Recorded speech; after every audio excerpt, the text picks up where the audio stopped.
بسم اللہ الرحمن الرحیم۔ اپنے غائب بھائی کے لیے دعا کرنا۔ حضرت ابو درداء رضی اللہ تعالیٰ عنہ بیان کرتے ہیں کہ رسول اللہ صلی اللہ علیہ وسلم نے فرمایا، مسلمان شخص کی اپنے مسلمان بھائی کے لیے وہ دعا قبول ہوتی ہے جو اس کی غیر موجودگی میں کی جاتی ہے، اور دعا کرنے والے کے پاس ایک فرشتہ مامور ہوتا ہے۔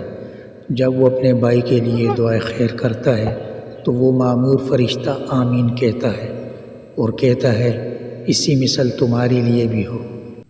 وعن ابی الدرداء رضی اللہ تعالی عنہ قال رسول اللہ صلی اللہ علیہ وسلم، دعوت المسلم لأخیہ بظہر الغیب مستجابۃ عند رأسہ ملک موکل کلما دعا لأخیہ بخیر قال الملک الموکل به آمین ولک بمثل۔